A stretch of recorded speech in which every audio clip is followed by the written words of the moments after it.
پاکستان کے ایئرپورٹ پر کھڑے ہوئے اسے کیا کچھ یاد نہیں آیا تھا؟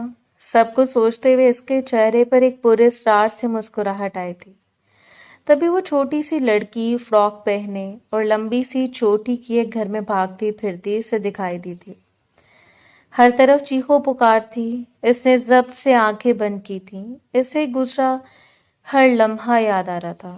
اس کے دل میں بس انتقام لینے کی آگ تھی۔ اس نے جیسے پاکستان کی سرزمین پر قدم رکھا، اس نے گہری نگاہ سے زمین کی طرف دیکھا۔ جب وہ یہاں سے گیا تھا، اسی ایئرپورٹ پر قدم رکھتے ہوئے اس کی آنکھوں میں بے تحاشا امیدیں تھیں، لیکن آج وہ ایک عزم لیے واپس آیا تھا۔ گھر میں خاموشی نے اس کا استقبال کیا۔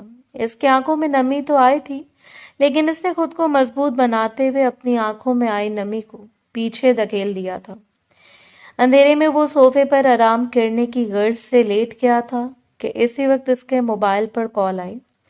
کال دیکھ کر اس کے چہرے پر زخمی مسکراہٹ پھیل گئی۔ وہ اس بات کا تو انتظار کر رہا تھا، اسے جیسے امید تھی کہ کال آئے گی۔ اس نے کچھ سوچتے ہوئے کال اٹھائی تھی۔ ارے بیٹا، کیسے ہو؟ بالکل ٹھیک، آپ کیسی ہیں پھپھو؟ ہاں میں بالکل ٹھیک ہوں۔ بس میری جان، تم نے ہمارے گھر کھانے پر آنا ہے، یہ کہنے کے لیے فون کیا تھا۔ ضرور، اس میں کیوں نہیں۔ اس نے چہرے پر گہری مسکراہٹ سجا کر اپنی پھپھو کے دعوت نامے کو قبول کیا تھا۔ اسی کا تو انتظار تھا۔ فون بند کرتے وہ صوفے سے ٹیک لگا کر آنکھیں بند کر کے بیٹھ گیا تھا۔ زرینہ بیگم کی تو آنکھیں پھٹی کی پھٹی رہ گئی تھیں جب انہوں نے 5 سال بعد شہریار کی شخصیت دیکھی۔ ورزشی جسم، خوبصورت تو وہ پہلے بھی تھا، لیکن اب اس کی شخصیت میں میچورٹی آ گئی تھی۔ وقت اور حالات نے اسے اپنی عمر سے پہلے میچور بنا دیا تھا۔ وہ سنجیدگی سے آگے بڑھا تھا۔ کیسے ہو بیٹا؟ میں تو بالکل ٹھیک ہوں، آپ بتائیں آپ کیسی ہیں؟ وہ زرینہ سے سنجیدگی میں بات کر رہا تھا۔ ہاں میں بھی بالکل ٹھیک ہوں۔ جس کے پاس اتنی اچھی اور نیک بیٹیاں ہوں وہ ٹھیک کیسے نہیں ہو سکتی؟ تبھی زرینہ کی تینوں بیٹیاں چہرے پر منو بھر میک اپ کیے شہریار کے سامنے آ کر بیٹھ گئی تھیں۔ میری بیٹیاں تو صبح سے تمہارے انتظار کر رہی ہیں، تم آؤ گے۔ کزن سے ملنے کی چاہت ہی الگ ہوتی ہے، اور پھر 5 سال بعد تم مل رہے ہو، یہ لوگ تو خوشی بہت ہے۔ زرینہ بیگم ہنس ہنس کر شہریار کو اپنی بیٹیوں کی تعریفیں سنا رہی تھی۔ کیا بتاؤں، سارا دن بیچاریاں کاموں میں مصروف رہتی ہیں، مجال ہے جو 1 منٹ بھی سکون سے بیٹھ جائیں۔ شہریار نے مسکرانے پر اکتفا کیا تھا، جیسے ان سب باتوں میں کوئی دلچسپی نہ ہو۔ آج بھی دیکھو صبح سے تمہارے لیے کھانے بنا رہی ہیں۔ میں نے بولا بھی کہ اتنی محنت کرنے کی کیا ضرورت ہے، میں باہر سے کھانا آرڈر کر لیتی ہوں، لیکن کہنے لگی نہیں، وہاں بھی وہ باہر کا کھانا نہیں کھاتے ہوں گے، کم از کم گھر آ کر تو انہیں گھر کا کھانا ملے۔ اور بیٹا، میں نے تمہیں بولا تھا کہ جب بھی پاکستان آؤ گے تو ہمارے گھر ہی رکنا جیسے پہلے رکتے تھے، لیکن تم اپنے گھر چلے گئے۔ جی بس دل چاہ رہا تھا وہاں رکنے کا۔ چلو اچھا ہے، وہ گھر بھی اب آباد کرنے کا وقت آ گیا۔ زرینہ پھپھو نے شرارتی انداز میں شہریار سے کہا تھا، لیکن زرینہ بیگم کی بات پر شہریار مسکراتے ہوئے اپنے دل میں ایک ٹیس سی محسوس کرنے لگا تھا۔ ہنستا بستا گھر کیسے اجڑ گیا تھا۔ جی پھپھو، بس اب کی مرتبہ آیا ہوں تو سوچ رہا ہوں یہ فرض بھی ادا کر کے اپنی بیوی کو اپنے ساتھ لے کر جاؤں گا۔ تبھی زرینہ بیگم کی آنکھوں میں چمک آئی تھی۔ ارے واہ، یہ تو بہت اچھا فیصلہ ہے۔ چلو وہاں بھی تمہارے ساتھ کوئی ہونا چاہیے، سارا کاروبار ساری چیزیں وہاں ہیں، اب پاکستان میں تمہارے لیے رکھا ہی کیا ہے؟ 2-4 رشتے دار۔ اچھا ہے، اپنا گھر بساؤ اور اپنی بیوی بچوں کے ساتھ خوش رہو۔ شہریار کو مسلسل کچن سے کٹر پٹر کی آوازیں آ رہی تھی۔ اس نے حیرانگی سے کئی مرتبہ کچن کی طرف دیکھنے کی کوشش کی، لیکن زرینہ بیگم اسے ہمیشہ اپنی باگتوں میں لگا لیتی تھی۔ یہ آوازیں کیسی ہیں؟ یہ تینوں تو میرے سامنے بیٹھی ہیں، پھر کچن سے کیسی آوازیں آ رہی ہیں؟ ارے کچھ نہیں بیٹا، صبح سے کاموں میں لگی ہوئی تھی تو سوچا کچن کی صفائی کے لیے کسی ملازمہ کو بلا لیتے ہیں، بس وہی ملازمہ آئی ہے۔ اچھا، تو گھر میں ملازمہ بھی ہے؟ ارے نہیں بیٹا، مستقل کہاں رکھنے دیتے ہیں یہ، انہیں کسی کام کا مزہ ہی نہیں آتا. کہتی ہیں جو کام بندہ اپنے ہاتھوں سے کر کے سکون محسوس کرتا ہے وہ کسی اور کے ہاتھوں سے کروا کر کام ملتا ہے. شہریار نے سرتا پیر ان تینوں کو دیکھا تھا جو حلیے سے کہیں بھی ایسے نہیں لگ رہی تھی کہ گھر کے کام کاج کرتی ہوں گی. بہرحال اس نے خاموشی سے ہاں میں سر ہلا دیا تھا. اچھا ہے کیونکہ شوہروں کو کم از کم سکون ہوگا. ارے ہاں کیوں نہیں. زرینہ مسکرا کر بولی چلو بیٹا جاؤ اور جا کر کھانا لگاؤ، کھانے کا وقت ہو گیا ہے. جی اماں. بس 1 منٹ ہماری بات سن لیں. سب سے بڑی بیٹی شفق اپنی ماں کو اپنے ساتھ کچن میں لے گئی. تم سے ابھی تک کھانا تیار نہیں ہوا؟ ہو گیا ہے اماں، میں تو بس ٹیبل پر لگانے والی تھی. نہیں اس کی ضرورت نہیں ہے، یہ لوگ ٹیبل پر خود ہی لگا لیں گے. بس تم نے بنا لی ہے اتنا کافی ہے. اور ہاں ایک اور بات، جب تک شہریار یہاں پر ہے تم کچن سے باہر نہیں آؤ گی. جی اماں. عریج کو کسی قسم کی شہریار میں کوئی دلچسپی نہیں تھی. اماں آپ ہم سے اتنی محنت کروا رہی ہو، اگر اس نے شادی کے لیے پھر بھی ہم میں سے کسی کو پسند نہ کیا تو ساری محنت ضائع ہو جائے گی. تبھی زرینہ بیگم نے اپنی بڑی بیٹی کے سر پر چپت لگائی تھی. کون سی محنت کی ہے تم نے؟ تیار ہونے میں بھی کوئی محنت لگتی ہے، وہ تو تم لوگوں کا روز کا کام ہے. بے وقوف لڑکی، اگر تم میں سے کسی ایک کو بھی شہریار نے پسند کر لیا تو اس کی زندگی سنور جائے گی. سنا نہیں تھا تم نے؟ وہ اپنی بیوی کو اپنے ساتھ بیرون ملک لے جائے گا. عیش کرو گی تم لوگوں میں سے کوئی ایک. ہائے اماں وہ کتنا ڈیشنگ ہے، کاش وہ مجھے پسند کر لے. شرم تو نہیں آ رہی تمہیں اپنی بڑی بہن کے سامنے ایسی بات کرتے ہوئے؟ بڑی بہن کنواری ہے اور سب سے چھوٹی کو کتنی آگ لگی ہے شادی کی. مجھے تو لگتا ہے وہ مجھ جیسی میچور لڑکی کو پسند کرے گا. میں اس کی جائیداد کی اکلوتی وارث بنوں گی. اچھا اب اتنے خواب سے جانے کی ضرورت نہیں ہے، پہلے اسے تم لوگوں کو پسند تو کر لینے دو. اور پسند وہ تبھی کرے گا جب تم کام ویسے کرو گی. وہ کب سے اکیلا بیٹھا ہے، تم لوگ جلدی کھانا ٹیبل پر لگاؤ، میں اس کے پاس جاتی ہوں. اریج یہ سب باتیں کھڑی سن رہی تھی اور ساتھ ہی ساتھ کچن صاف کرنے میں مصروف تھی. اسے ان باتوں میں کوئی دلچسپی نہیں تھی. اس کے لیے تو سب کچھ نارمل تھا، عام دنوں جیسا، کچھ خاص نہیں تھا. وہی میلے کچیلے کپڑے جنہیں بار بار دھو کر اب ان کا رنگ پھیکا پڑ گیا تھا. وہی سادگی، چہرے پر کسی قسم کی بناوٹی خوبصورتی نہیں تھی. لمبے سیاہ بال ہمیشہ چوٹی یا جوڑے میں بند رہتے تھے. اسے تو کبھی اپنے اوپر اتنی توجہ نہیں دی تھی، یا شاید اس سے فرصت ہی نہیں تھی، اس کے پاس وقت ہی نہیں تھا. دیکھ رہے ہو شہریار کتنا لذیذ کھانا بناتی ہے میری بیٹیاں. جی پھپھو اس میں تو کوئی شک نہیں ہے، کھانا واقعی لذیذ ہے. کچن میں کھڑی عریش نے شہریار کی آواز بخوبی سنی، لیکن اسے ان باتوں میں کوئی دلچسپی نہیں تھی. وہ تو بس کچھ دیر آرام کرنا چاہتی تھی. صبح سے کچن میں کھڑی وہ تھک چکی تھی. وہ اب تک سکتے میں تھا. اسے یقین نہیں آ رہا تھا کہ وہ خوبصورت حسین دوشیزہ ایک نوکرانی کے روپ میں تھی. شہریار آؤ کچھ دیر کمرے میں گپ شپ کرتے ہیں. شہباز صاحب کی بات پر وہ ہوش کی دنیا میں واپس لوٹا تھا. اسے تو ابھی تک اس بات کا یقین نہیں ہو رہا تھا کہ جسے وہ بچی سمجھتا تھا وہ بچی نہیں رہی تھی. وہ 15 سال کی بچی نہیں تھی، بلکہ اب جوان ہو چکی تھی اور شاید شادی کے قابل بھی. اس نے گہرا سانس لیتے ہوئے شہباز صاحب کے کمرے میں قدم رکھا، اور پھر ان دونوں کے درمیان کیا بات چیت ہوئی کوئی نہیں جانتا. شام ہوتے ہی شہریار اپنے گھر جا چکا تھا. اریج جو خاموشی سے گھر کا کام سمیٹ رہی تھی. تبھی زرینہ بیگم کچن میں اس کے پاس آئیں. زرینہ بیگم کی بیٹیاں بھی کچن میں داخل ہوئیں تو اریج ابھی بھی اپنے کاموں میں مصروف تھی. بڑا شوق ہے تمہیں اپنی نمائش کروانے کا. اس نے حیرت اور بے یقینی سے پیچھے مڑ کر دیکھا، جیسے پوچھنا چاہتی ہوں کہ اس نے اب کیا کر دیا. ہر چیز تو اس نے بالکل ٹھیک کر کے دی تھی، کیا ضرورت تھی تمہیں غیر مردوں کے سامنے آنے کی؟ نہیں اماں وہ تو دادا جان نے کہا تھا اسی لیے.